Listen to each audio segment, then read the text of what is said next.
Good evening. Happy Saturday. So good to see everybody here. Welcome to the Jaybefaunt channel. I'm your host, James Fauntleroy. So good to see all of you on today, February 11th, 2023. Of course, we are live on a Saturday, which is not usual, but hey, what is usual about me? Absolutely nothing. I'd just like to thank everybody for tuning in for this special stream. I want to thank all of you. Just to let you guys know, I'm also always live regularly on Tuesdays at 2. You can also catch me on RBN. I am part of the RBN network, Revolutionary Blackout Network. You can catch me on Sundays at 1 and on RBN Live on Tuesdays at 4 and the Sabby and JB show on Thursdays at 6. If you are watching this and you already like what you're seeing, then please make sure to give me a big beautiful thumbs up. A big beautiful thumbs up. If you do it, then I promise you it will change your life. So if you do that, what the hell is in that tea? But if you guys do that, then yeah, I promise you cookies and puppies and rainbows and all that other good stuff. But also thanks to all the patrons on Patreon and Coffee, as well as the members. Without you guys, I would not be able to do this channel. Thank you to every single one of you who continuously helps supports me on this channel. Without you guys, I wouldn't exist. So I gotta be from the top and bottom of my heart. Thank you, thank you, thank you. So as per usual, whenever I have a guest, I wait till after the guest departs so that we can get into some of the super chats as well as tips on Rockfin and other comments and saying the hellos to everybody in the chat. But without further ado, today I have a special guest. With me is Midwestern Marx's own Noah Khrachvik. So I just wanted to make sure that I said it correctly. You did. And I think you nailed it. All right. Good to see you, man. Thank you so much for joining. It's an absolute pleasure, brother. Thank you so much for having me on. I'm a fan. I'm a fan of everybody at RBN. Looking forward to a good conversation. Yeah, definitely. Thank you so very much. Now, one of the things that I wanted to get into with you, and I typically always ask my viewers, my guests, this from the outset. Oh, by the way, I forgot to say that. Hang on. Sorry, but if you guys are wanting to get notifications, just go to my Substack. I'll put that up a little bit later too, but thanks. But one of the things that I want to talk about was your start, your beginning. Were you born on Krypton and then your parents sent you here? And then you came to deliver true justice in the American. How did Noah become Noah? What in the hell? How did it happen?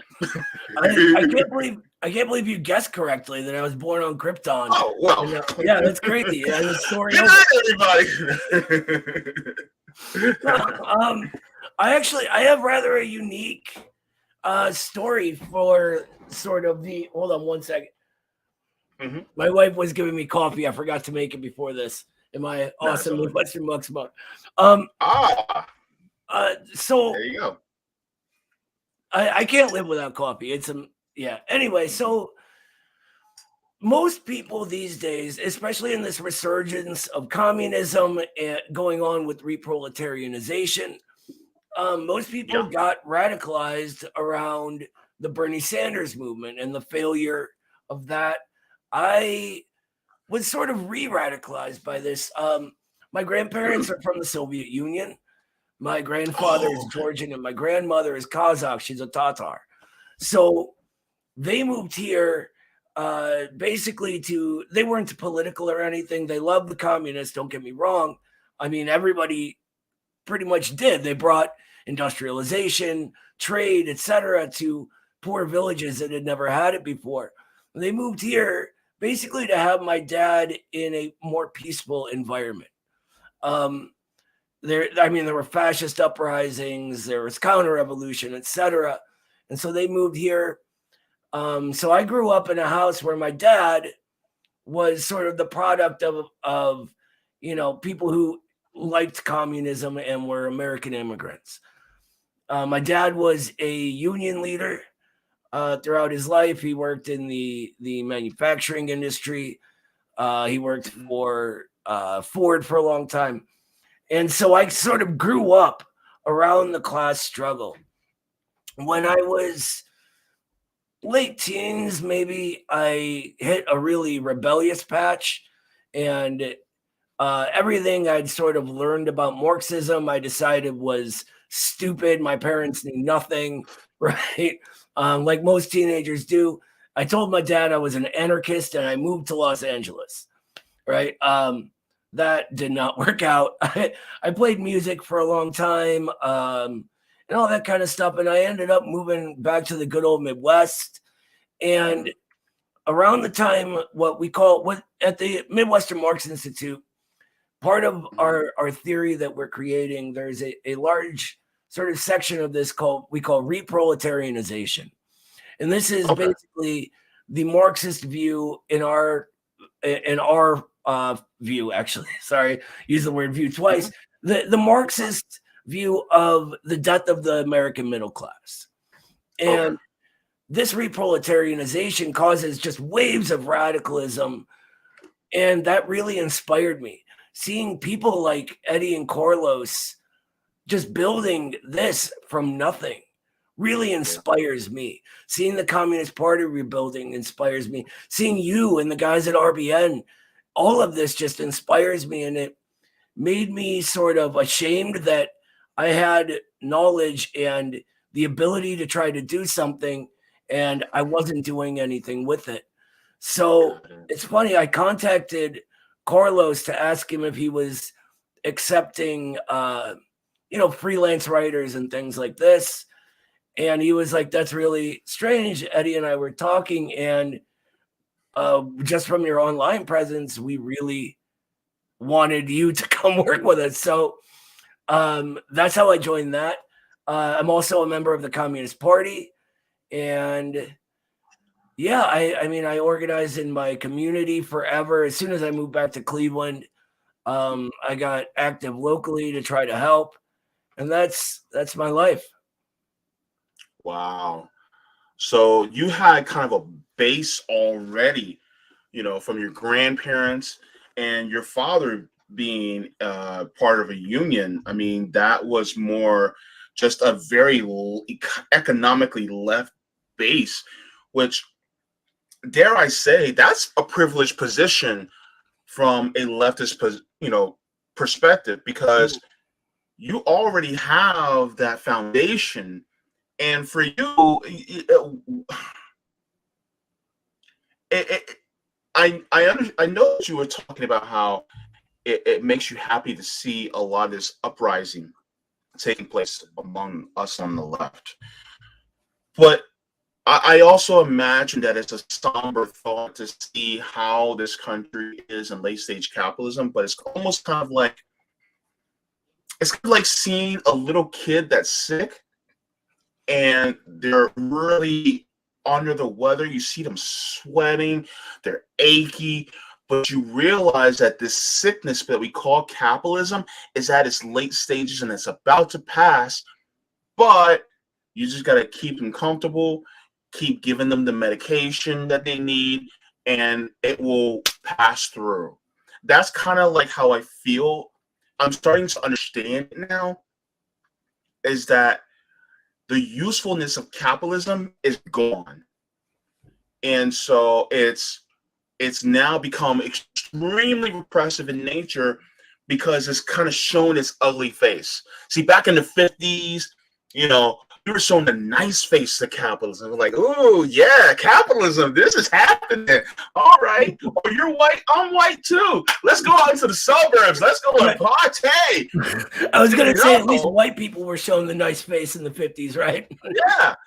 And now, and I hope some people don't take this wrong, but now a lot of white people are now starting to see what black people were seeing the entire time, the ugly face of capitalism. That is so eloquently put, brother. It's sort of, that's part of our whole theory of reproletarianization and the revolutionary character of the proletariat. The issue with capitalism, it was progressive, like you said in the beginning, right? It grew the productive forces like crazy, but that ends, and it really got a shot in the arm around the sort of the greatest generation era. And this, they try to tell us is, you know, because the ruling class is just magnanimous, or they wanted to show solidarity with the white working class, which is completely untrue. They were forced to do this, right? By a militant working class and by the existence of the Soviet Union. And as they did it, they needed, in order for capitalism to continue going, to cut certain segments of the population off from leaving the proletariat and rising into a more middle class position. And they did this through redlining, through Jim Crow, the most brutal forms of racism. I mean, we could get into lynching and all of that. And at the time, we really only had the Communist Party, you know, struggling against lynching in an organized fashion. And the existence of this is one of the reasons that whole middle class was created. But now we're past that. The middle class is dying. And we're in this new era where everyone from those middle classes is falling down into the proletariat with us, but there's no longer an industrial base to absorb that. And so they're cut off from these relations of production that originally created the proletarian social consciousness in the first place. And this is what we call the re-proletariat. People stuck in low-wage service jobs, burdened by debt. And they're starting to see exactly what the Black community has been feeling all along.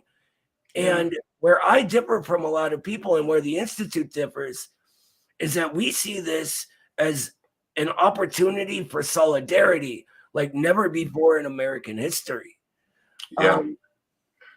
Whereas a lot of people are sort of looking for punishment, right? We want to move forward and make a better life for everyone. One of the things I had this question popped up into my head. And you know how some will say, especially in regards to, let's say, the third party, and they'll say, well, if the third party gets a huge boost, then that will force the Democratic Party to move further to the left because it's going to threaten their power, right?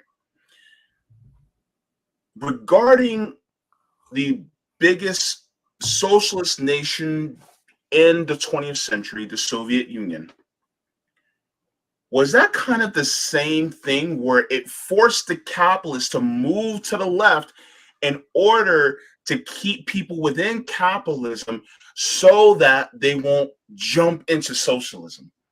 It's like, oh snap, they're seeing that these people are actually doing really well. Okay, quick, make things a little bit better for them, just so that they'll stay within the capitalist state. Don't give them too much, but make it a little bit better, just so that we won't end up, losing our positions in power like during the Bolsheviks and during, the Soviet Union. Is that kind of okay?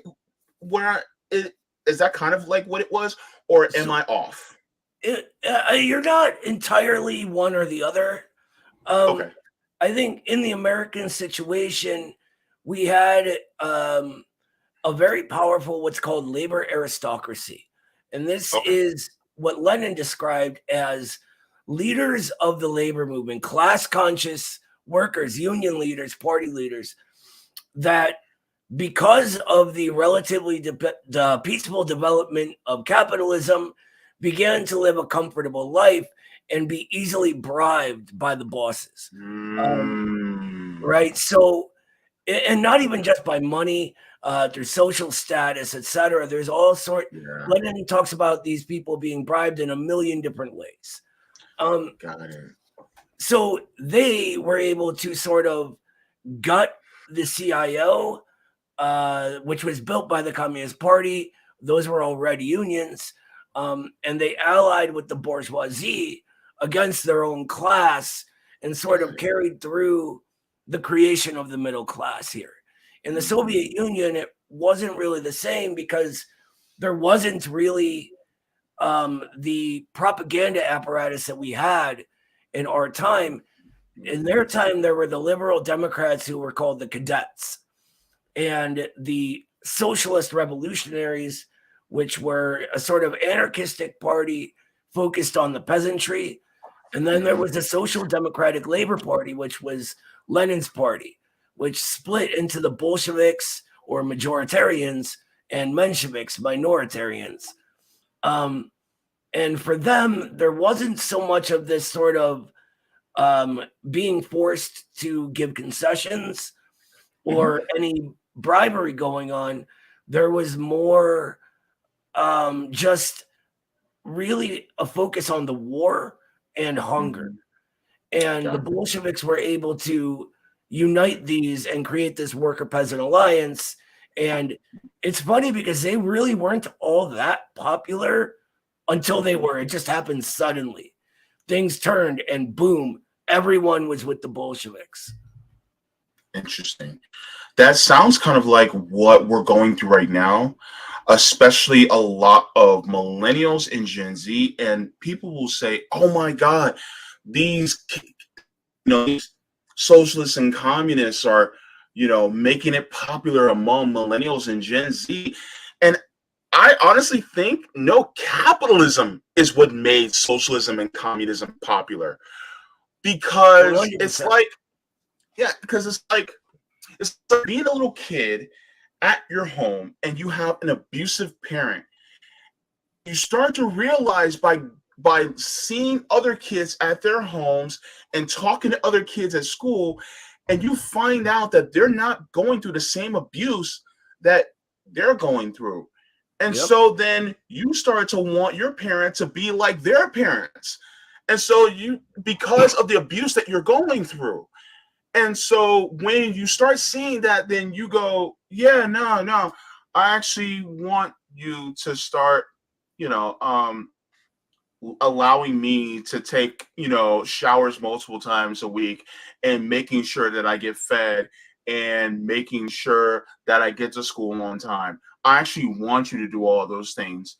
And so it's like, oh my God, they're being brainwashed by the kids. And really, it's like, no, we're actually getting our brains cleansed of the brainwashing that's been happening here at home, right? That is precisely the Marxist view. Marx has a good quote on this, and he says, "It is not the consciousness of man that determines his social existence. It is, on the contrary, his social existence that determines his consciousness." So it is the world around us, our conditions create and determine how we see them, right? They give it character as we're thinking. All that thought is based on our observations of the outside world. That's what creates what we are. And the conditions are what create the rebellion against capitalism, right? Because we see that our lives cannot go on in the old way anymore. It follows what we call the laws of revolution, or the general laws of development. There is some leaps in technology and the general contradictions of capital developing all the time, going on. Marxism is at its heart a study of change and motion.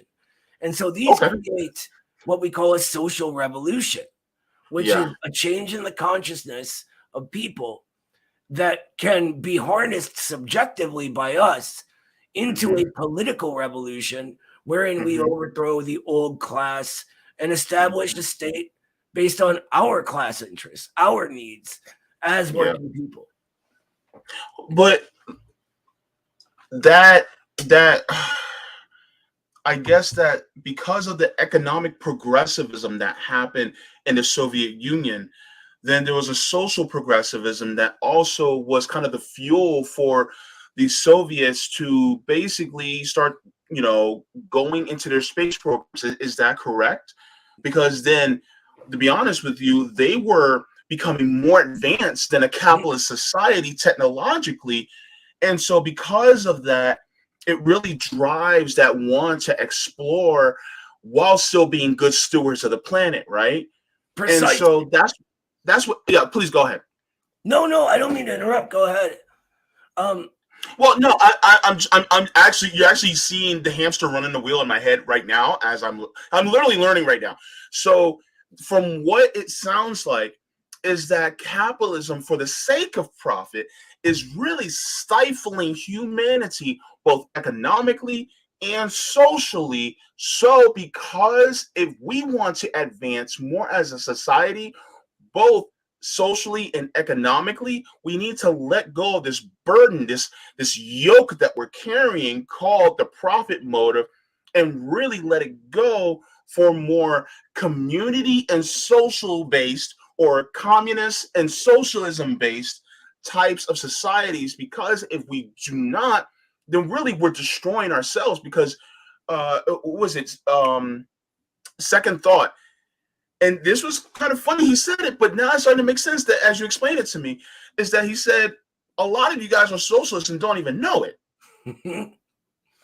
Every person I've ever worked with would support socialism and just has no idea. They've just been poisoned against labels, right?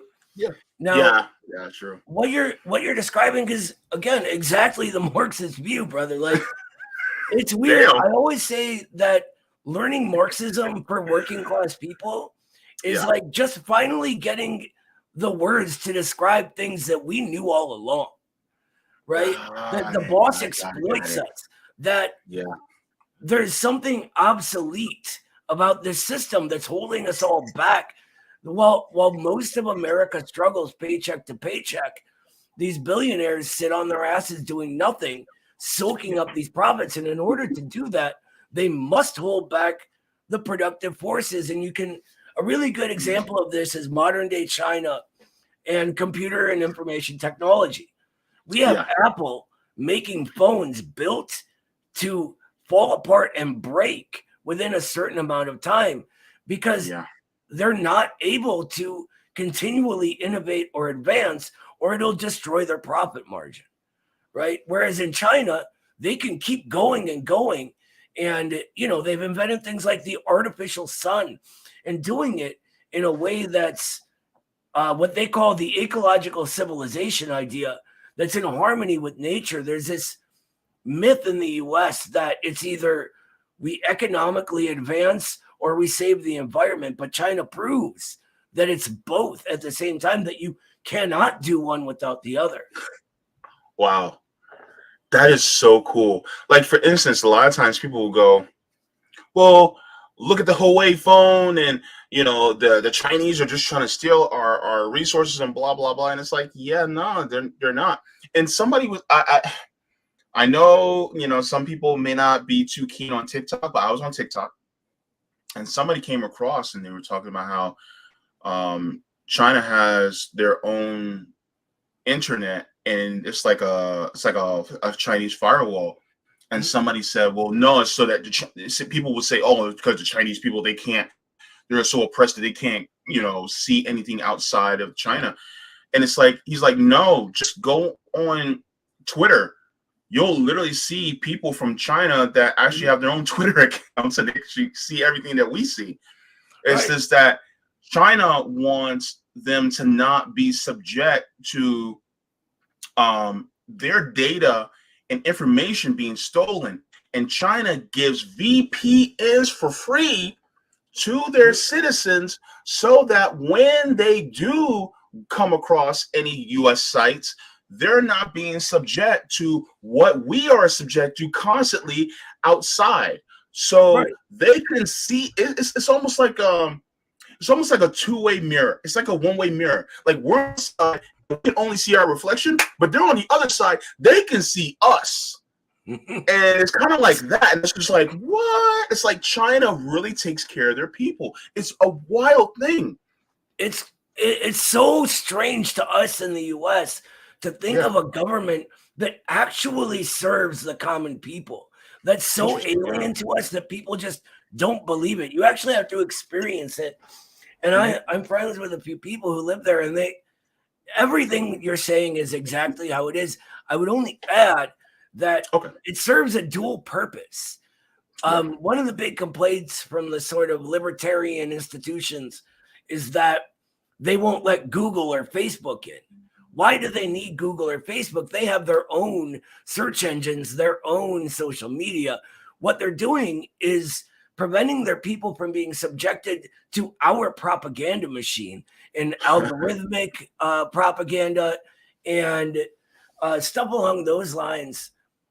There was a study, I want to say about 10 years ago, that came out of Harvard. So it's not like a communist sympathetic thing, that said that China was the place where the people were the most objectively informed in the world. And it's not that the party there doesn't spin things in a way that puts the party in a good light. They do, right? But people know that. They're told this. It's even common sense.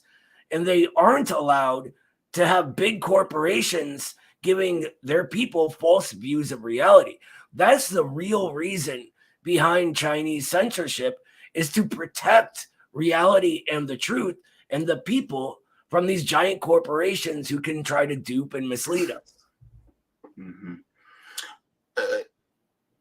And from what I am observing now is that, like, for instance, in Cuba, people will talk about Cuba as repressive and things like that. And it's like, well, if they're so repressive, then why did they vote to, ratify their constitution back in 2019? And they did the family code laws last year, which actually is more socially progressive than the United States, but that I digress. So they have a extremely large and bountiful literacy in Cuba. I think it's near 100%. Meanwhile, gosh, I forgot how much of a percent, but it's a huge amount of Americans that cannot read above a 6th grade level in this country. City, I want to say, I tried to look it up, but I can't find it. I'm from Cleveland, Ohio. I'm from the east side of Cleveland. And in our city, we have like almost a 70% illiteracy rate in adults. Oh my God. That's disgusting. Yeah. So I'm going to put it like this. And some people may not realize this because they just don't look at Black history, but I'm going to tie it together. Back in the day, when my ancestors were helping build this country, they were barred from learning to read and write. Why? Because knowledge is power. That being said, if they are barred from being able to read or write, or there are placed barriers in front of them from learning to properly read and write in this country, or have good reading comprehension, that is extremely repressive to keep the people at a depressed state so that they cannot rise up. If Cuba is so dictatorial, if Cuba is so repressive, then why in the hell are they allowing their entire population not only to be able to read, but be well read at levels higher than the most powerful country in the world? No, if that's the case. You're absolutely right, brother. There's a reason that these communist revolutions that arose out of countries that have been kept in states of backwardness, like the Soviet Union, like Cuba, like China, all of them begin with giant literacy programs. There's a really famous painting, and I actually tried to get it, but it was too expensive, from the Soviet Union of a woman shouting, and it's written in Cyrillic. It's one of my favorite paintings of all time, and it just says "free books." Wow. Right? And this was all over Russia after the revolution. One of the first things they did was party workers went to all these rural villages and built libraries. And they would go, and if, say, a mother had young kids, they would send a party worker to her house to teach her to read. That's wonderful. Exactly. Yeah. And it's interesting. I actually have like 5,000 something books in my house. My wife's a librarian and I'm an author, so like we get a lot of stuff. But man, maybe after this I'll take the camera around my room. You married the right one then. He was like, I'm gonna give me a librarian, baby. Yes, sir. Yeah. And you know, it's funny. I was raised heavily religious. I was in a religious organization. I preached door to door for almost 20 years. And I only read out of obligation because, you know, I was obligated to, you know, we had to read. But I really didn't like reading. But now, since coming to the left and growing in my understanding of these things, I'm actually enjoying, like, I enjoyed the hell out of reading books like Blood in My Eye by George Jackson. I read it on my channel. That's on Rockfin. I finished Dirty Truths by Michael Parenti. And from what I heard, you can never go wrong with Parenti. So I read Parenti. And his son is really good too. I'm sorry, who? Michael Parenti's son is really good too. I'm hearing that. Yeah. You know, real quick on Parenti, I want you to get back to this because I really am interested in hearing it. But real quick on him, we were talking about censorship, right? Yes. When he was in the Soviet Union, he was telling this story about all the people he was with are like, oh, these poor Soviets, they just don't have access. They're barred access from reading our brilliant economists and thinkers. And so the people he's with are asking, like the lady that's their guide, you know, which American economists have you read? And she's like, well, I've read Milton Friedman. I've read Brzezinski's book. He's a political operator. And like went down the line, all of these American like right-wing theorists. And he's like, what Soviet thinkers have you read? Do you know Leonkov, etc.? And they were astounded. And of course they hadn't read a single Soviet thinker. So it's so strange. They always talk about the censorship, but we are the ones who are censored. And we're just censored in this really insidious way where they tell us we're not, where they treat us like we're stupid. You know what I mean? It's an insult. Yeah. Well, I mean, to add to your point, look, I live in Florida. Look at what we're going through right now regarding Governor DeSantis and his banning of African American studies in our schools, banning of critical race theory, banning of certain books. He's literally banning books in our state. And then you have to go back in your mind to history. Who banned books back in the 30s and 40s? Who was doing it? Wasn't it the mustache man? So 100%. Crazy. I mean, we can have our criticisms of bourgeois theories and thinking, but the idea that teaching Black history and into one of the most integral parts of American history gets banned because he has some issue with critical race theory that I guarantee you isn't an actual criticism of the theory itself and more just a caricature, right? Is just Looney Tunes. It is terrifying that kind of thing is happening. And here's the thing, the Democrats point themselves as a solution to this. But it is the relation between these two factions of capital that create things like banning the subject of Black history. It's not just one or the other. It isn't just DeSantis. It's the entire apparatus that creates DeSantis. Yes. Yeah. And I love that you said two factions of these capitalist institutions, because that's what they are. Two wings of the same bird, two cheeks of the same ass. I mean, it's all the same. And that's one of the reasons why those of us at RBN, myself, Savvy Sabs, and many of us are saying leave both parties, because they are not doing you any good, because the only interest they have is to keep the capitalist system in place and keep the capitalists in power. And that's the only reason for their existence. And their reason for existence is to keep you depressed and suppressed. And I was just thinking about this. I thought about this yesterday and today. And this is for my Black people out there. I have never, ever met a Black socialist or communist or Marxist that wasn't pro-Black. That wasn't what? Never. Pro-Black. That was never pro-Black. They were all pro-Black. They were all pro-African people being liberated. But they realized that going through capitalism is just the opposite way, because what enslaved us in this country in the first place? It was capitalism that created chattel slavery. Absolutely. And Marx talks about this. There is, hold on, I'm sure I have it. Where is it? What was it doesn't matter.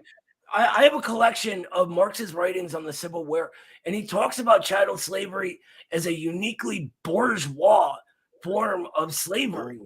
And wow, without American chattel slavery, he says, and it's absolutely true, he describes it all, that capitalism itself could not have happened, because everything was based on British imperialism and cotton for their textile industry.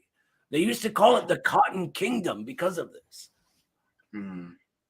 So to bring it back to what you were saying and things like Black liberation, this was the conclusion that all of our greatest historical revolutionary figures have come to.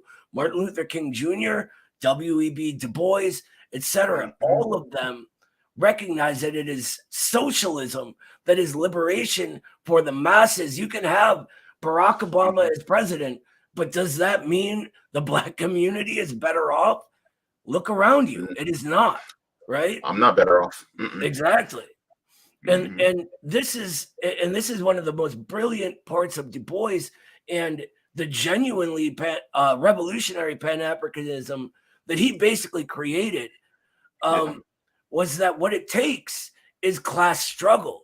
And the Marxist view of this is that Black liberation is a concrete form that class struggle takes on in a particular history and situation.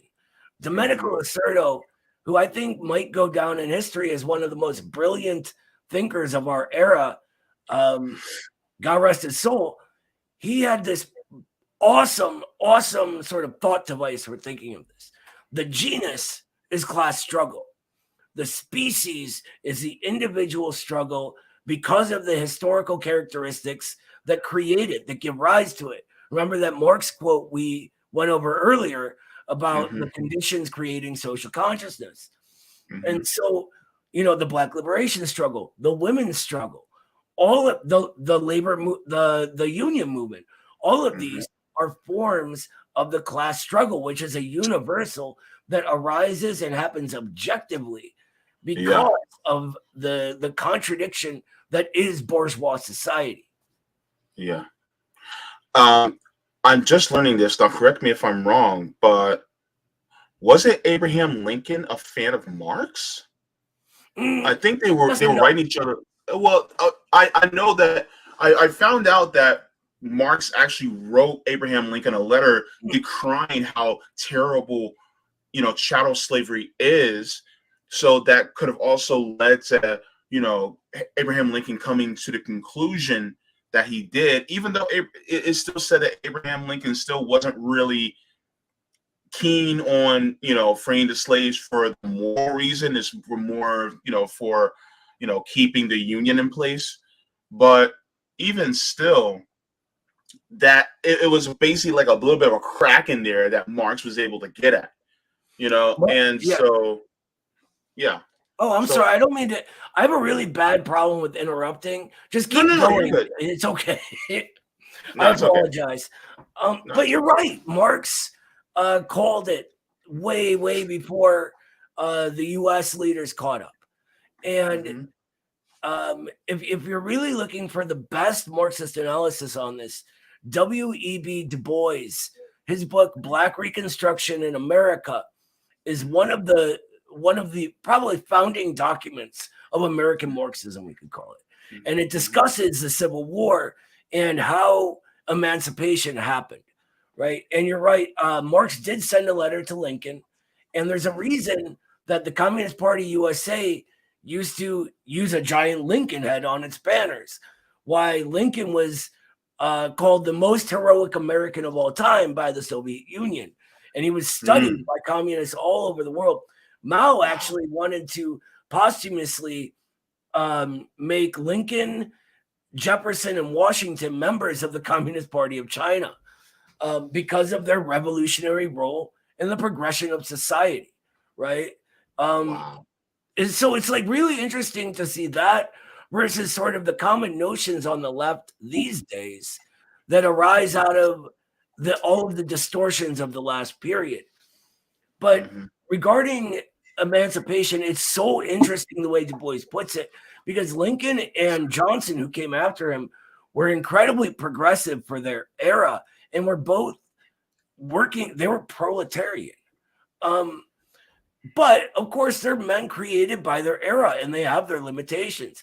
Lincoln did not want to have to free the slaves because the thinking at the time, even amongst the abolitionists, is that this would lead the country into ruin because it would drive down the wages of free labor, black and white free labor, and it would then make prices fall and capital fall. Of course, Du Bois points out that this wouldn't be the case at all, that with a united black and white working class, the sky's the limit. And this is why he called Reconstruction a sort of embryonic dictatorship of the freedmen and proletariat. And it's important to note that it was freedmen first and proletariat because this was their home rather than the northern soldiers that were down there.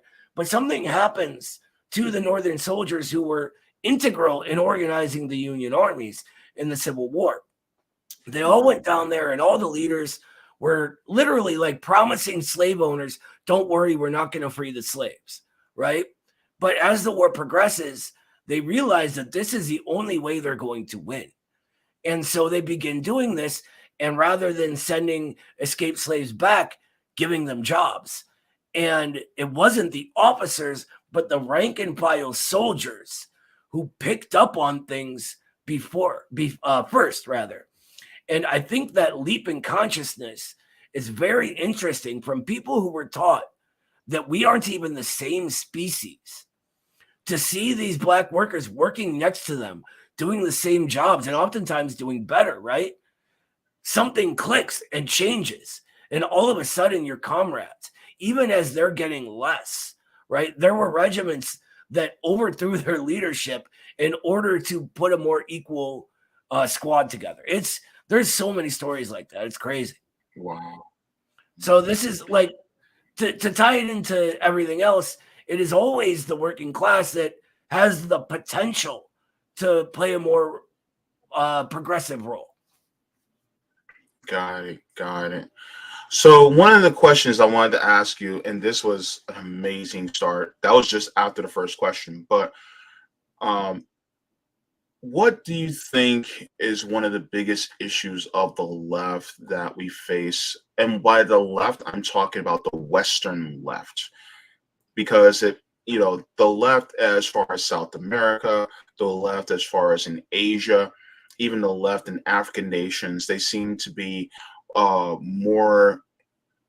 They seem to have more solidarity with each other. They seem to be more. Um, I don't want to say homogeneous, but they seem to be more. Just have a more togetherness as far as the direction that they go. What is one of the things that you think is the biggest issues, and how do you think that we can solve it?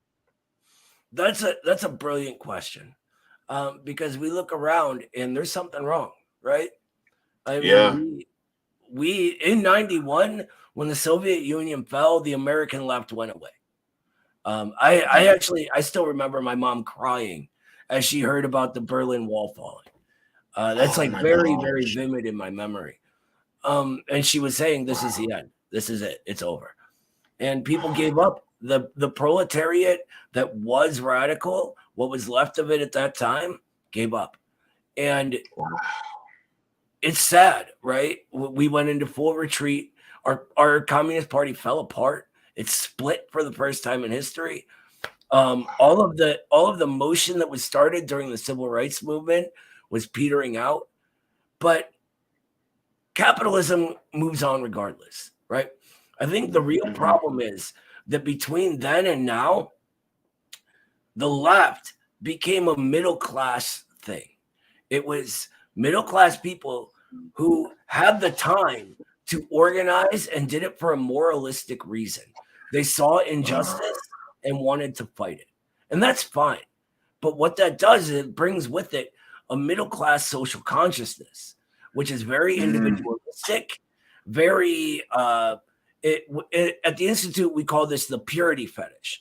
It manifests itself Got it. most fully within the middle class, in that if something isn't up to their subjective level of purity, they condemn it wholesale. And this is also based on the distortions that had a chance to arise in that period, making a whole generation of people who look to the left and see things calling itself Marxist, communist, socialist, etc., but not being actually that, being distortions, a lot of times outright lies that has its roots in the CIA. Things like the Congress for Cultural Freedom and a lot of other CIA programs were created to start a fake left, right? A left that would be compatible with bourgeois society and never be able to overthrow it. And it, by definition, then has to take on two main issues: the Black Liberation Movement, or three main issues: Black Liberation Movement, Communist Movement, Peace Movement. And they did that. However, capitalism continues going, right? The middle class is being destroyed as we speak. Reproletarianization is happening, and it's pushing all these new people into action. And so as they're coming into this, they bring with them the middle class social consciousness that they're from. Their parents had okay lives in the suburbs, a lot of them, right? Yeah. They don't, though. They're denied this. And so Yeah. they come into the left and are immediately greeted with that same middle class culture that arose in that last period. And so for me, the major issue is overcoming that and refocusing on class struggle and putting the working class in the front of the sort of movement as it forms, reorganizing all of our institutions, rebuilding them, and sort of subsuming that middle class atmosphere to a more proletarian one where Got it. things aren't pure, one where Mm. we don't base things on subjective morality. Everyone's vulgar. People like you and I can sit here and talk, and it's fine without sort of the cancel culture, etc. And the other prong of this is getting over bourgeois theories. The bourgeois left is huge in our era. The bourgeois academy, and Lenin teaches us this, serves the bourgeois class, right? Got it. So getting rid of their theories as they come to us through that middle class And getting back to Marxism through education is mandatory in doing this. So, from what you have just explained,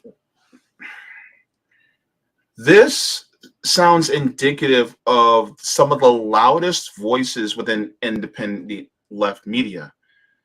Because one of the biggest gripes that I've had, and a lot of people, especially at RBN, at Indie News Network, many people from MCSC, and many others, is that there's a lack of a sense of urgency. And I guess you can kind of use bourgeois and professional managerial class kind of interchangeably, I guess. Yeah, they're sort of the last part of the middle classes. Yeah. So these classes are more hyper-focused on identity, left identity, and they kind of take a back seat when it comes to left economics, or they will declare fealty to left economics, but when it's failed among the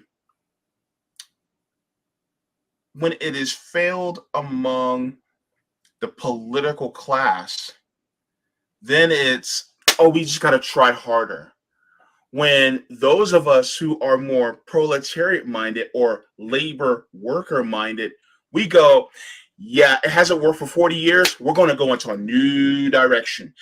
But then you'll have some that will say, you guys need to grow up. And then this is when we go,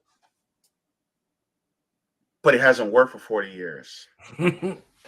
What do you expect us to do? Wait another 40 years? And and by that time I'll be in my 70s and I won't have Social Security to keep me afloat anymore.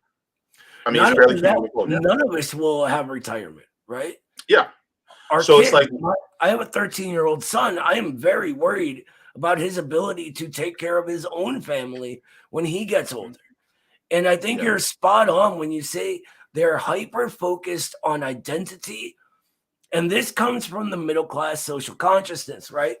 They don't have a real class struggle. They're okay. They've never had to worry about paying the rent, right? Yeah. They've never had to worry about, when I get old, what's going to happen to me, right? Mm-hmm. They've never had to, decide which sibling has the mom or dad move in with them when they get old, because there is no retirement. They have none of these issues. And so they focus on identity, and the vast majority of them will cling to a sort of oppressed minority, even when they're not from this community, and act as if they speak for that entire community, right? Mm-hmm. When we have someone who makes $300,000 a year saying they speak for, say, the gay working class or the black working class or whatever it is, they're operating outside the realm of reality. They don't experience society the way the working class members of this community do. Mm-hmm. Yeah. What it does, real quick, I'm sorry, I forgot. What it does is they sort of isolate over and over and over and over and over again. And you don't think of yourself first as a working class person or an American or whatever. You must think of yourself as the happenstance of birth. So I am a Jewish, white, cishet, male working class person. And each of these things must be at odds with the identity issues of others. And this is where the sort of bourgeois theory and ideology comes in. It sets us up, because it removes class, to act as if there are components of each of these that are contradictory with components of the others. So let's say I am a gay black woman, right? I am an antagonistic contradiction with a straight black man or a straight white man. But that's not the case, right? There's no materiality behind that. While there are differences and there are some contradictions, they are not essential to what we are. And that's what's really important. What we are shares a commonality in what built us and the relations of production that create how we think, how we respond to challenges, what challenges we have. That is how everything we become is formed, right? And so this is the basis of what we call proletarian internationalism. And we could call it, the anti-racist struggle or the anti-homophobia struggle or whatever it is in the American context rather than the global context. All of it has an essentiality in potential for solidarity rather than what they tell us, which is that there's no potential for solidarity and these others are nothing like you and you should be enemies. Well, I mean, that kind of speaks to something I've said for quite, some time now, is that when people embrace maybe transphobic, homophobic, racist, xenophobic, or misogynistic type of ideologies, really they're fighting against their own class and on behalf of maybe the bourgeois, but most likely the oligarchs of this country.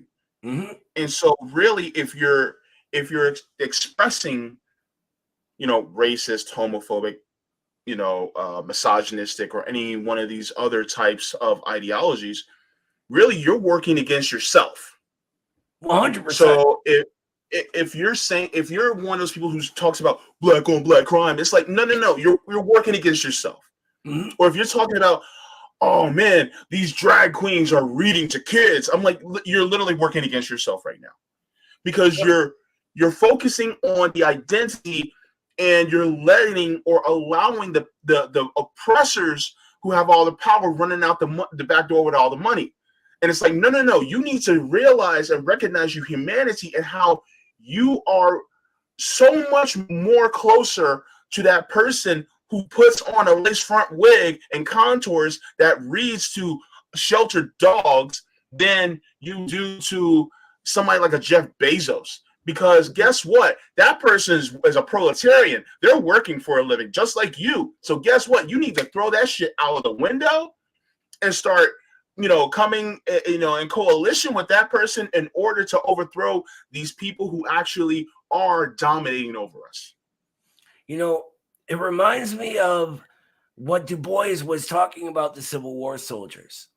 Yeah. Right. And Engels talks about this quite a lot, that the proletariat, so you can't just tell the working class the correct thing. It must experience it in order to learn it. Right. And Gus Hall has a really good quote about this in a book he wrote called, oh God, I forget. But the name of the essay is The Crisis of Petty Bourgeois Radicalism. And actually one of the theoretical projects I'm working on is expanding this into middle-class American radicalism of today. And he says in this, people do not respond to commands or exhortations. They do not respond to ideas, even good ideas, unless they see their self-interest reflected in those ideas, right? So in working with these people who may have previously held some homophobic or whatever it is, ideas that they just sort of grew up with or whatever, that is how they learn they were wrong. And so for me, I try to focus less on what they can do and more on what I can do to make us more appealing than whatever misled them in the first place. And that's a really hard thing to do these days. It takes a lot of humility. I swallow my pride quite a bit when I'm talking to people, but it works. I'm a carpenter. I work in the finishing trades. So I'm around building trades and finishing trades guys all day. And they say some of the zaniest shit that, I'm sorry to swear, that you could imagine, right? Just xenophobia left and right. All these Mexicans are taking our jobs type of stuff. But in explaining to them and talking to them, I can show them that, look, that's not the case, right? What's really going to make it happen overall is working right side by side, though, And so being able to bring people in and show rather than tell, I think, is important. Yeah. This is just like with Bobby Lee of the Black Panthers. He had a bunch of white people saying they're shooting you just like they're shooting us. So what are we going to do about it? And so it was really, your life is being taken away by these same forces that are protecting capital, just like it's taking our lives away. And sorry, go ahead. Oh, okay. I'll just cut in real quick. Here's something that the media never talks about. And you hear a lot because of all the work of the civil rights movement that Black people are killed by police at staggeringly higher rates than anyone else, right? And there's a historical reason for that based in white supremacy. At the same time, more white people overall are killed than anyone else by police. What that is a chance for solidarity. But white people don't hear that, right? They don't see this sort of commonality we have, that the state's against all of us.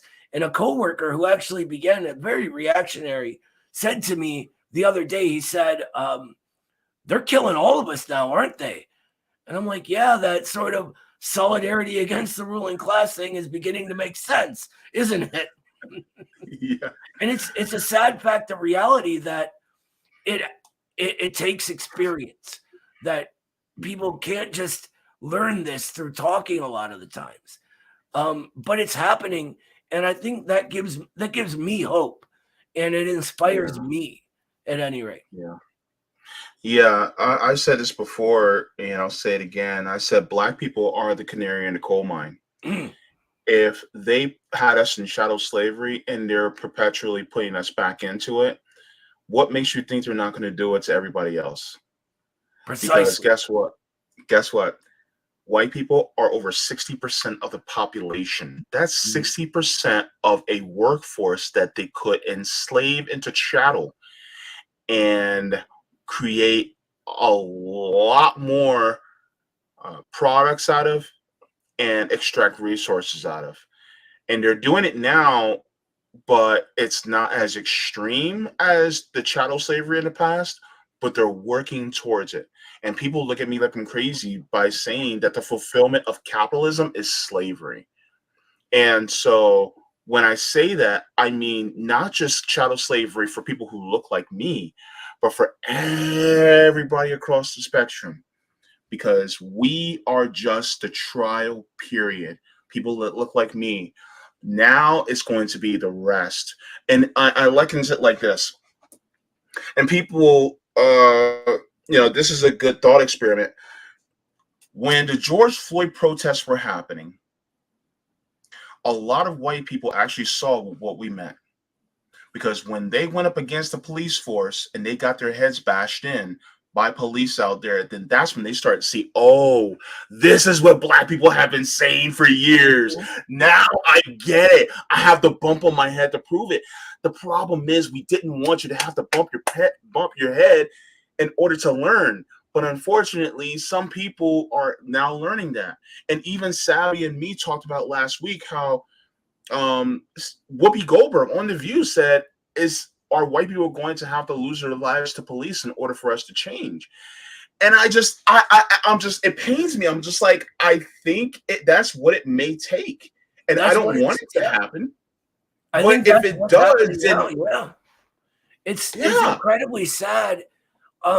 Things don't change because we have good ideas, right? Things don't change even because people are oppressed. If that were the case, slavery wouldn't have lasted a week, right? Feudalism wouldn't have lasted a month. What changes things is the old system being unable to continue on. And I think reproletarianization is a sign that it's no longer able to carry on. And all of these other things are symptoms of this happening. A lot of people call it neocolonialism, right? Sort of finance capital expanding over the globe, globalization, etc., and holding other countries in perpetual states of underdevelopment is becoming more and more impossible, right? We have the rise of communist China, Russia. All of these independent nations outside of the empire are shrinking that sort of imperial holdings. And it's creating all of these repercussions here and deteriorating things here as well. And so this is a time for, I mean, it's what creates us, but it's also time for us to step up and fulfill the historical role that Karl Marx discovered the proletariat holds over 200 years ago. Yeah. So in your mind, what does that look like? Because right now, there's a teaching phase, right? You have the Midwestern Marx Institute, RBN, where we're trying to teach through our experience as Black workers and Black poor people. And we're trying to, push people into not only leaving the two parties, but also pushing people to recognize that they have power and to wield that power as a proletariat, because we really need a dictatorship of the proletariat. So what does this look like? I think I kind of answered my question, but if you want to expound on it a little bit. Yeah, a little bit. The beginning of it looks like this, right? Like exactly what we're doing right now. On the 24th, I'm going to Philadelphia. I'm going to I'm going to give a talk on a panel at the W.E.B. Du Bois Symposium, hosted by the Saturday Free School for Black Liberation and Socialism. It's going to be these things creating a network of us. And I think there's a lot we can learn from the Bolivarian Revolution on modern day revolutionary organizing. Back in the day, you formed a communist party and you went and, took over the Winter Palace. Things don't happen like that no more, they just don't. And so it's going to take a network of all of our class struggles in forming a concrete organization that can give direction to action, that can coordinate and strategize and carry out tactical moments and actions itself. So I have said this before, and I hope that this makes more sense to some. But I always say that the people who lead these movements should be the most disenfranchised, because the ones who are the most disenfranchised know the worst of capitalism. And by most disenfranchised, I say people who are part of the proletariat, but also people who are Black, Indigenous, people who are trans, people who are LGBTQ, people who were homeless, many people. Is this possible, and can this be achieved in the West? I get what you're saying. In history, it hasn't worked like that. Lenin was a lawyer, right? Mao was a teacher. But these were, uneducated, mostly illiterate, rural peoples that had these revolutions. So the USA is a very unique situation that we are not, capitalism forming. We are capitalism having developed and developed past the point where it can continue on. So I don't really know about shoulds, but I do know that what happens organically is what we should go with no matter what it looks like, right? So what we have right now is really a dearth of ideological leadership. There aren't charismatic leaders that people go, that's who I will follow into revolution. I have people that I would, but the masses overall, we're not to that point yet. I think that what Marxism says creates this is the social consciousness of the industrial proletariat, right? That these giant factories and then lines of production to distribution, etc., creates all of this socialized production, and that creates who we are, how we deal with each other, etc. And leaders emerge from that. In our era, we have such small, like, storefronts, etc., that the reproletariat is in, that I'm not sure that it looks like that.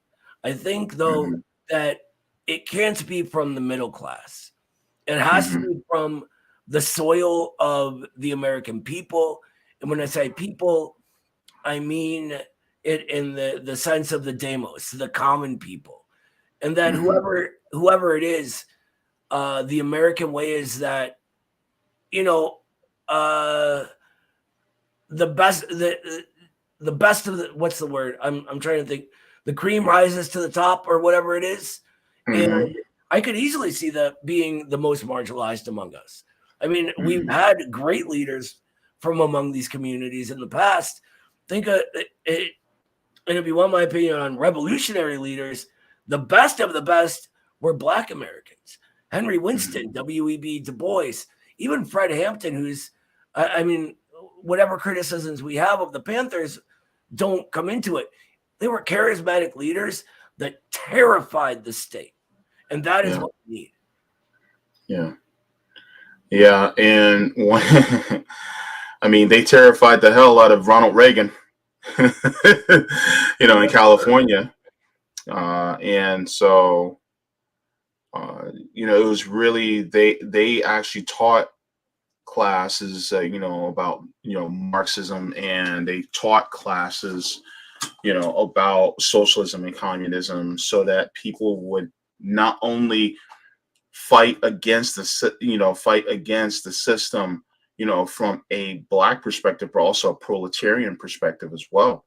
Yeah. And that's something that, that as being part of RBN, that we also push for, and that's something that I'm hopeful for, is that we can continue to keep talking about this, because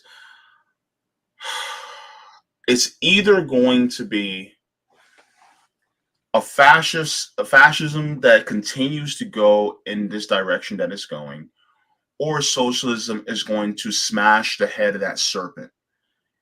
And I feel like, this is from my observation, that right now we are in fascism. It's just the snake hasn't bitten yet. And so in order for us to truly get out of this system,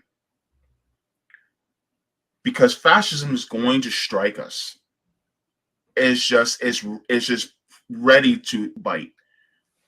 We have to crush its head with the left, by being socialist, communist, anarchist, Marxist, what have you. But that also means a coming together in order to put more weight in that boot that crushes its head. Right now, I think we're gathering the masses together through this education campaign.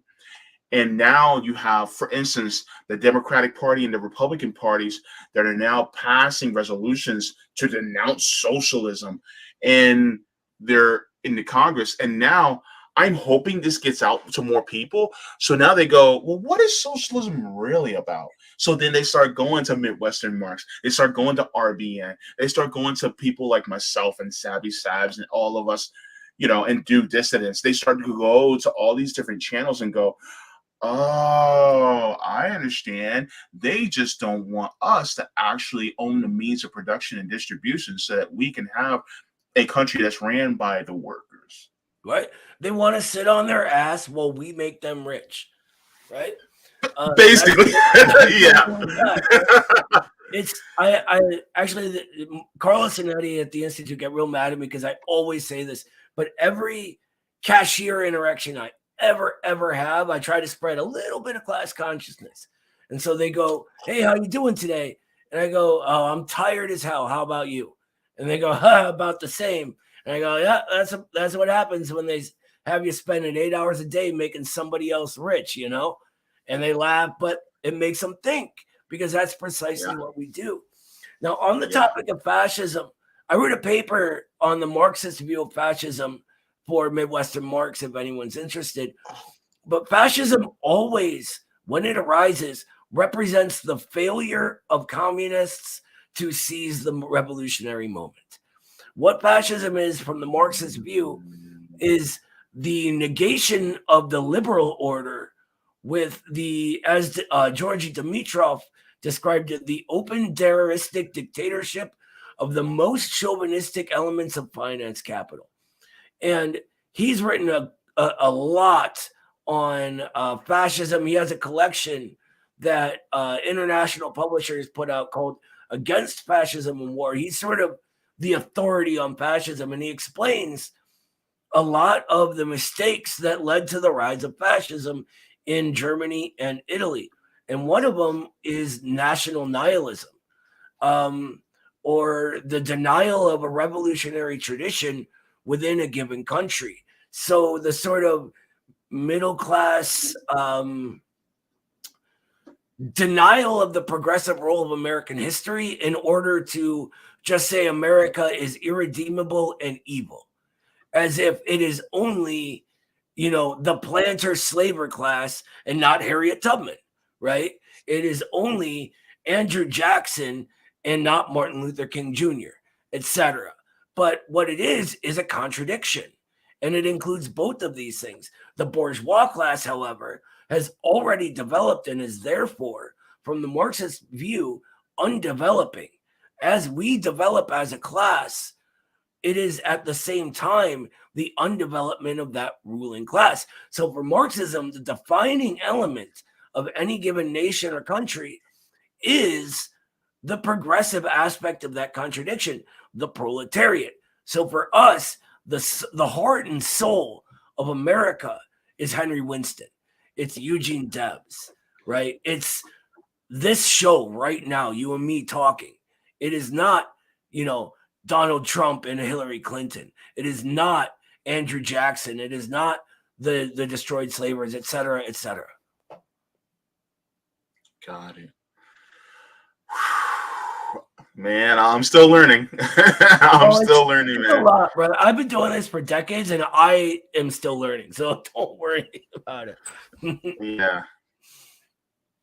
Fascism is a fascinating phenomenon, though, because it can teach us about everything we've done wrong, right? And if we look at it from this materialist perspective, one of the best ways to put it is they never called the KKK in Reconstructionism fascism, but it was, right? It was the most reactionary and chauvinistic elements funded by finance capital and Wall Street, directly involving the ex-slavers, destroying what would have otherwise been the dictatorship of the freedmen and proletariat.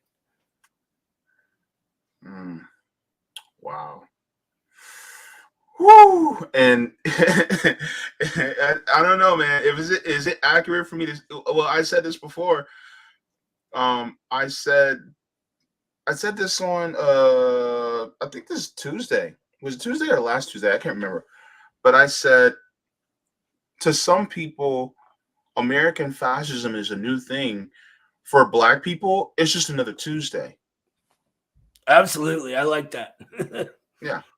So for us, it's like we know what fascism is because we've been living in it for 400 years.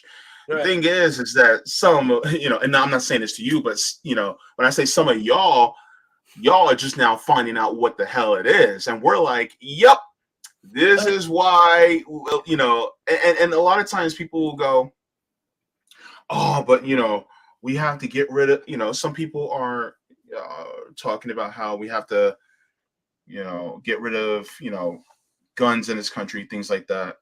Which I sympathize with people who talk about this, but I'm like, we talk about the gun reform, but nobody who talks about gun reform talks about getting the guns out the hands of the police who are literally killing us and shooting us in the back. I'm like, until that happens, I'm ready to pick up arms and protect myself, just like the Black Panthers did. And I encourage anybody, especially disenfranchised people, to do what they can. Join a gun club, get yourself some, protection, so that just in case, so that you can protect yourself, because this system will not protect you. And, while I do feel for a lot of the people that are going through what they're going through, really what's going on is they are seeing the symptoms of capitalism that emerges in their life in real time.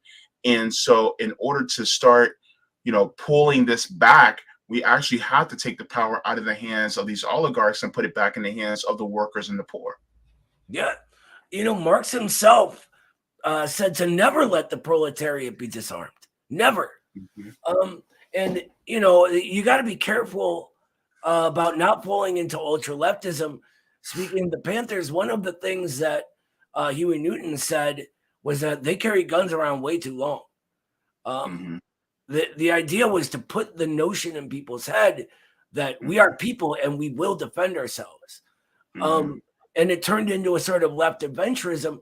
But you're right. At the end of the day, the state ain't here to protect any of us, right? Mm-hmm. It's there to protect the property of the ruling class. And I want to sort of get back to to what you said, like it's you people are just now understanding about white people. Yeah. It takes us a little bit. Give us time. we're a little slow on the but, no, I forget who it was. I want to say Henry Winston, but don't quote me on that. But the quote itself is great. He says that racism isn't for Black people. Black people are controlled with guns and tanks. Racism is to control white people. And I think he's right. And on that, we should not underestimate the accomplishments of the civil rights movement, or the civil rights revolution, as it's often called, because it used to be commonplace in the USA for kids to be taught to be outwardly racist. And that's no longer the case. And that is a giant accomplishment that people fought and died to get. And I think this also helps to lay the foundation for the opportunity for solidarity now, Kids these days, the new normal is either anti-racism or a sort of passive, I don't care either way. And Lenin teaches us that's all you need for a revolution. Wow. That's pretty based. Man, this conversation can go on for another like 2-3 hours, man. I'm telling you. This was great. I didn't even get to all my questions. I had like 4 more questions that I didn't even get to. I'm a bit of a windbag. If you ask Eddie, especially, he'll tell you. Nah, it's all good. Look, the thing is that a lot of times one of the things that I'm learning is that once you learn it, you have to kind of throw it back out there just so that other people can find out what you learned. And you probably can put it into ways and terms in which other people have never heard it before. So now you're taking something that Marx may have said, putting your own spin on it as far as understanding, and then tossing it back out there. And then the person may go, oh, I never thought about it that way. And so that's the beauty of having people like you who speak about this from your experience and from your, from your lived experience. And so I appreciate it. Oh, thank you, brother. I appreciate everything you do. This is Thank you. you're one of my favorite people on the internet, man. I love Oh, all of man. RBN. I really wish I could watch more stuff. Usually I'm at work though. I'm listening to audiobooks and stuff. But yeah, the appreciation definitely goes both ways, brother. Thank you. Thank you. Thank you. By the way, everybody, did you like the stream? Are you subscribed yet? Go ahead and hit that little red box for me. But just to let you guys know, also links in the description to the Midwestern Marx website, as well as to Noah's Twitter and the Midwestern Marx YouTube channel. So go ahead and do that. Also, by the way, if you're on TikTok, go ahead and subscribe to Midwestern Marx on TikTok too. They get their TikToks taken down multiple times. And so we keep getting banned, but they ain't stopping us. yeah. Ain't no stopping us now. We on the move. Can I plug something real quick, Jay, before we go? Oh, yeah. Sure. Just came out, Journal of American Socialist Studies, Volume 2. This is the journal we put out with Midwestern Marx. There's stuff by me in here. There's stuff by Carlos in here. Eddie. There's an interview with Noam Chomsky in there. And yeah, I know we have criticisms of him, but put the purity fetish away. The interview's awesome. He is spot on about the war and all that. So yeah. Oh, Noam Chomsky has some good points. Absolutely. He has his. I mean, if I were to go into a camp, I would go in Parenti's camp, but Parenti is not well right now, and he's up in age, unfortunately. And so his mind is kind of going, unfortunately. But at the same time, there's some things that Chomsky is pretty spot on. So I'm not going to completely discount him just for being wrong on a couple of things. But at the same time, you can tell you're not from the middle class. Oh, no, I'm poor as shit. But I feel you. It's the purity fetish, right? And it has a tanky form as well. That they go, oh, you said Noam Chomsky, screw it. And it's like, no, hear the man out. Listen, a lot of what he says is not bad at all. Yes, he's wrong about communism and the Soviet Union, but who cares? Get what you can from where you can, Yeah, that's true. Like, for instance, I'm reading on my channel the autobiography of Assata Shakur, and I'm getting into that, and reading different people. And like we talked in private, you gave me some recommendations where to start on my journey into Marxism, and I'm starting that. I'm gonna see about getting some books right now. I'm negative in my bank account, so I ain't got nothing. So a brother is broke. But once I'm able to get that, then I'll be able to start reading those on my channel. And then I also am thinking about maybe Rosa Luxemburg for next, because I wanted to kind of make sure that I get into theory written by women too, because I want to make sure I give them an equal ear or eye as far as reading. But also, I'm sorry, go ahead. I'm sorry. Like I said, I have a problem with interrupting. I'm so sorry. No, you're good. So the reason you don't have as many female theorists is the women's oppression, right? There's a historical reason for that. There are some brilliant ones. Rosa Luxemburg is okay. I would recommend Anna Louise Strong Clara Zetkin is really good as well. But Anna Louise Strong she was a Communist Party USA member. Brilliant. Claudia Jones, she's another one. Brilliant writer. Okay. She was actually, I want to say, a Trinidadian immigrant to the U.S. and a journalist and party member. Yeah, good stuff. Okay. Speaking of Trinidadian, I also wanted to get into Kwame Ture. He's my birthday twin, so I kind of, I want to kind of get into, Kwame Ture as well. Start listening to more of his speeches. Parenti's speeches, like the Yellow Parenti speeches on YouTube. Those are gold, but I also want to do some Kwame Ture as well. Yellow Parenti, like everyone should listen to Yellow Parenti at least once a day. Yeah. Parenti is based. He could have let us. He could have let us. Yeah, I'm telling you right now. I read this book. It was so easy to understand. I was like, what the heck? Like, yo, it's like, I am so excited to learn more. And then, oh, by the way, before I let you go, because I wanted to say this, you were talking about introducing leftism, Marxism, socialism to people who are workers. One thing I always tell the drivers who are driving me to dialysis, I'll tell them, wouldn't it be awesome if the drivers and the dispatchers and all the workers there actually own the company and they were able to dictate how the company was ran democratically, and you guys got all the profits from the company and shared it amongst yourselves? Every single driver's like, yes, that would be amazing. I'm like, and I don't even tell them, oh, I guess you're a socialist then. I don't even tell them. I just introduce the idea to them. And then once I see them again, I'll start being like, well, you guys are making all this money for these people at the top and they're not doing a damn thing. That's exactly how the Soviets got the peasants on board for the Worker-Peasant Alliance. That was literally the form peasant property took. And it's good for that sort of the lower end of a middle class like that. And the reproletariat, boom, that's what they resonate with. That's why Professor Richard Wolff is so popular, right? Because he talks about cooperative enterprise. Wow. Man, this is exciting. I cannot wait to have you back. Yo, you know what? Ideas.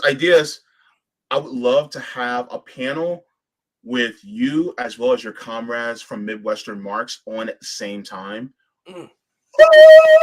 That would be great, because then it would be like having professors in front of me and I'm the class by myself and I'm just like, all right, go ahead, lay it on me, baby. That would be amazing.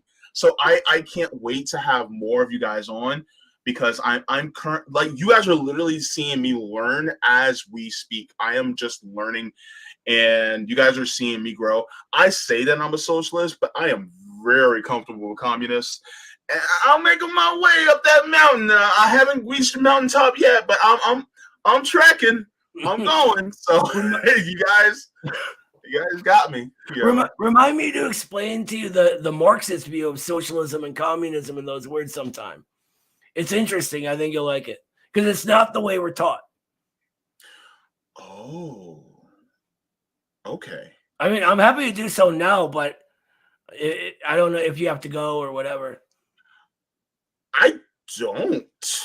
Okay. I was just trying to be respectful of your time. Oh, I do have one other thing I have to get to tonight, another interview actually, but there's no time limit. So interestingly, socialism as a word develops out of the old utopian socialists.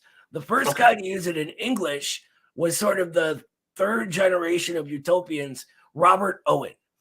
And it was used not as some preconceived notion of a thing, right? Where socialism is when workers do X, Y, or Z, etc. It was none of that. It was used in distinction to liberalism, whereas liberalism, or a republic, a liberal republic, was a society that served the individual interests of its ruling class that caused a lot of chaos and, in Robert Owen's opinion, immorality. Socialism would be a society that serves society itself. So communism, Marx only writes communism is one time that I'm aware of, and it's in the German Ideology, which was actually a book that was supposed to originally be the first issue of a magazine that he and others were putting together. And he says that communism is not for, let me pull up the quote. It's brilliant. Hold on. Yeah. Okay. Yeah, he says communism is for us not a state of affairs to which is to be established, an ideal to which reality will have to adjust itself. We call communism the real motion which transcends the present state of things. The conditions of this motion result from the premises now in existence. So in order to understand what Marx is saying here, we have to understand that his premise, his whole way of thinking, is dialectical materialism. We began human society as a communal species that labored together in order to survive. Property arises because we advance and cleaves us, alienates us from each other based on this property, right? So it is, and the process of society becoming itself is property becoming itself, going through all these different forms until it reconnects in the end, and we get what Marx called the return to the community on a higher level of development. So we develop to a higher stage, then a higher stage, then a higher stage, and then we're back at that community because property is at such an advanced state that private ownership is no longer even a thing that can exist. It is obsolete. Okay. So yeah, that's socialism and communism from the Marxist view. Okay, so from what it sounds, okay, I'm not that bright, so please bear with me. Neither am I, don't worry. but what it sounds like is real, actual communism is just the embracing of living together almost in a village or a tribe. And or then society, really. Yeah, all of society really being one tribe. Mm-hmm. And as we continuously grow technologically, that treating all of society as one tribe or as one family does not cease to exist. We all continuously think of each other as related to one another. Therefore, it is not a individual responsibility. It is a social responsibility that continuously keeps us connected.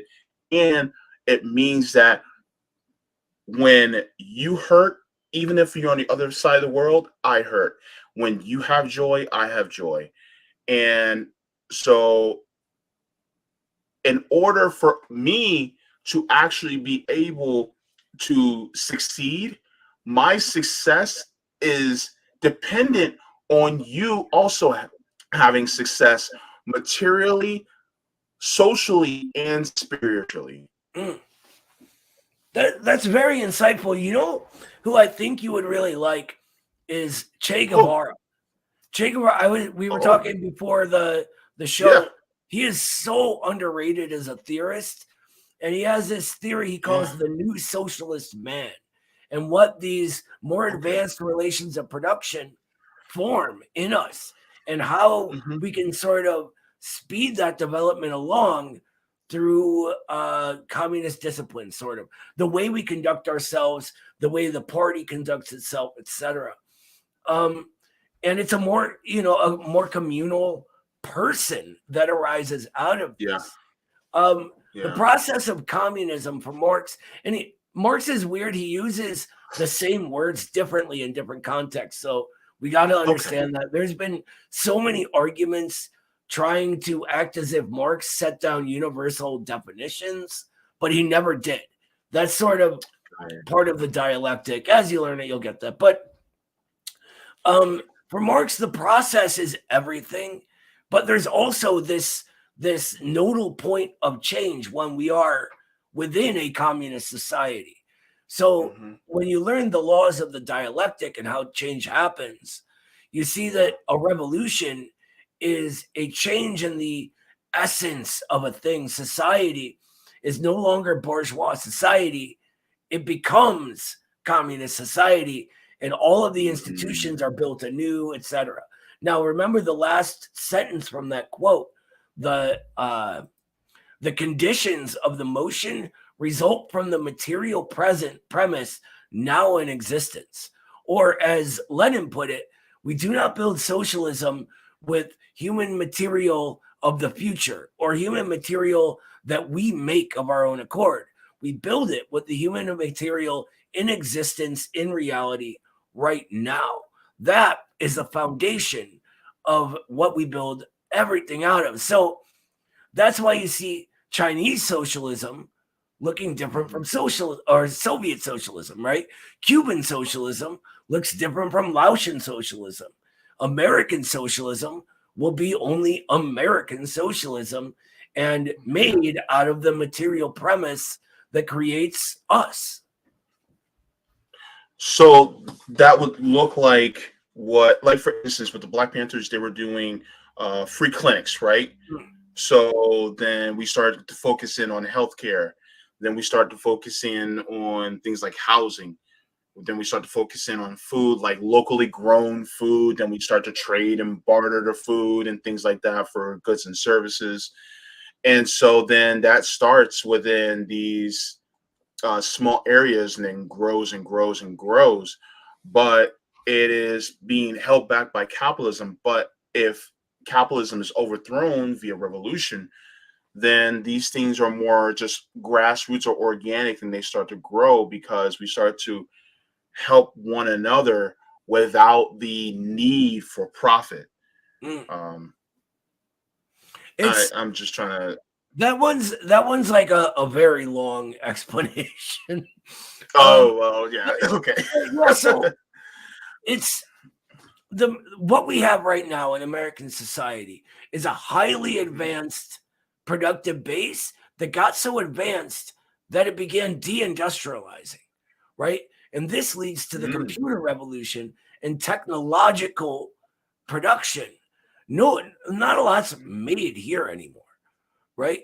So our socialist revolution must it must account for the material interests of our working classes, the proletariat and reproletariat.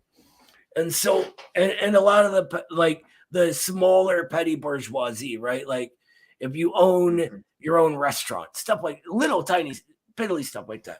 But so all of this is here. We need to somehow give the people a life where stability and security are achieved, right? Yeah. And so bringing production back here will be huge in that, right? Yeah. Bringing the factories back. But also at the same time, without the need for these giant cartels to make billions and billions of dollars, with the state supporting that instead, we can advance our technology to the point where we can work less and less, right? Do you know how much communists used to fight to lower the working day? The 8-hour day in America was won by communists, just as an example. And that's actually the fight for the 8-hour day is what started the holiday of May Day, the original workers' holiday. The story of Labor Day is actually kind of funny. Labor Day is on Lenin's birthday. And it was created on this day in order to, no, not Labor Day. Ecology Day is Lenin's birthday. But Labor Day and Ecology Day, all of these were created in an effort for workers to strip workers of our solidarity, especially internationally and especially with the Soviet Union. Got it. Wow. Sorry, I tend to ramble, man. No, your rambling is good. Your rambling is really good. I appreciate it. Look, Noah, I am so glad to have you on here. It was definitely a privilege to have you on. I learned a lot. Absolute pleasure on my part, brother. Thank you very, very much. Yeah. Also, guys, please make sure to give Midwestern Marx a follow on YouTube, as well as follow them on Twitter. Also, no, Khrachvik. Yeah, you got it. Khrachvik. Sorry. It's all good. And all so it's fine. give him a follow on Twitter, as well as go to Midwestern Marx. Actually, let me share my screen really quick because I want to make sure that everybody has it. If you guys have not gone to Midwestern Marx, you guys can go to their websites as well, because they are based, and I really am enjoying the content as well. So this is Midwestern Marx, their website. Go ahead and give them a follow. They also have books. They also have reading lists, which I'm already looking at so that I can educate myself a little bit more as well. So Mm. thank you so much, Noah. Oh, Sorry, my go ahead. pleasure, brother. Oh, I was going to say on the contact tab there's a Mhm. thing called Marx of Capital. If anyone just wants to complain about their boss, the cops, your landlord, whatever, click that, fill out a small form. We want to hear from you. We read those live in our live streams. So yeah. But it's been a real pleasure, Jay. Thank you so much for having me on, brother. It really means a lot. Thank you so much. And I definitely will have you on soon. So keep your DMs open. You got it. All right. Bye-bye. All right. So thank you guys so much for being here. I'm going to go through some super chats and then I will chat with you guys for a second. So thank you to Kyle Kambach. Says solidarity with you as well. Thank you so very much for the super chat. Danny Knapp says, now you're slightly less broke, JB. Take care.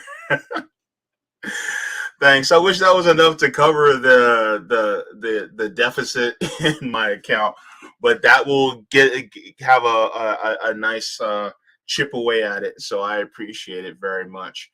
Let me check Rockfin to see. I don't see anything right now. Let me refresh that just in case. And let's say hello to people who are also in the chat as well, because I got to say hello to all of you because I miss y'all. All right. So, no, Cobra says, no, I drop links. Yeah, I just put that, the Midwestern Marx. Did I put it in? Did I put it in the chat? I can't remember. I'm getting old, y'all. JB's getting old. JB's getting old. Okay. Good. Thank you so much, Sean Miller. The Quantum Alchemist says, it happens that the 8-hour workday is where humans are at their 100% capacity. If we go beyond that, our productivity drops a lot. Okay, thank you so very much. Wadi is in the chat saying, thanks, JB. Thank you so very much. It's good to see you as well in the chat. All right. Thank you so much, Gamer for Life, as well. I appreciate that. Casey McIver says, I mean, we can learn about socialism the way Europe did in the 40s. The country gets bombed to ash, and then we can start from scratch. Or we can streets and fields unite, class war now, shut this ish down. Thank you so very much. Also, SG is in the chat, says, thank you, Noah and JB. Thank you so much, SG. That means a lot. Hobarodi is also in the chat, giving us kitty cat faces. All right. Queer Black Socialista says, Noah is great. Thanks, JB. Thank you so much, Queer Black Socialista. All right. My rainbow fam is in the chat. Pachico is also a JB member. It says, thanks, JB, Noah, and y'all. Thank you so very much. All right. Just looking at people who haven't to say hello to yet. Rocco Vicky says, there is any way to accomplish this by amending the Constitution through a win by challenging this in a case through the 14th Amendment for equal protection of the poor federally. I don't know. There's a part of me that thinks that it's going to have to take like physical boots on the ground in order to change our government. To go through that process, I don't know if it's possible. But I mean, I'm not going to down anybody who wants to try. But I have less faith in the electoral system than I did 6 months ago. And I had very little faith 6 months ago. So it's dropped quite a bit. But if somebody can change it, by all means, you know. Forehead kisses to you, COVID Commander. Oh man, so good to see all of y'all. Rick Solis is in the chat saying, "Great conversation." Thank you so much, Rick. Oh man. So you see, thank you so much, Casey. You're always in the chat and you're always so supportive. You are so kind, so sweet. Thank you so very much for being here.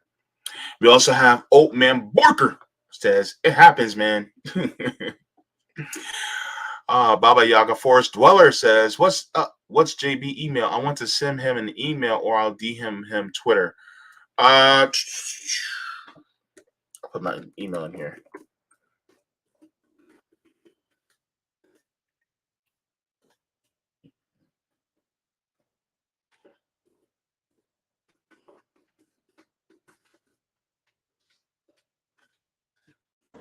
There's my email.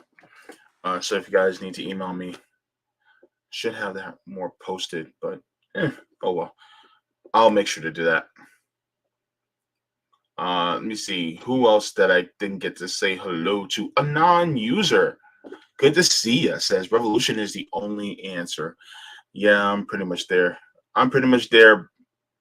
But Hobo Roadie says 4 10-hour days is good for some jobs. 3 6-hour days is better for others.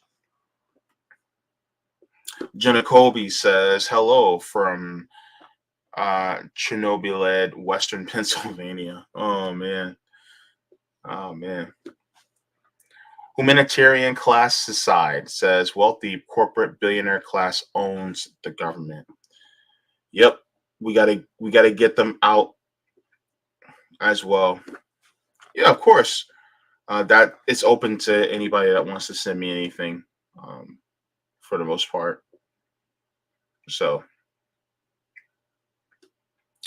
and checking for Rockfin to see. Yes, I do. I do have it. Okay. So let me go to Rockfin. The rock is on fire. We don't need no water. Let the burn. Ooh, ooh. All right, hang on. Let's go to the rock. JB, we didn't land on the rock. The rock landed on us. Dave Burt, good stream. Thanks, guys. Thank you so much, Dave Burt. Burt, Ernie. Dave Burt also says this is really good insights at moments is what meant. Thank you so very much. And thank you so much for the tip on Rockfin as well, Dave Burt. Not related to Ernie. Burt and Ernie. Sorry. I'm being silly. Anywho,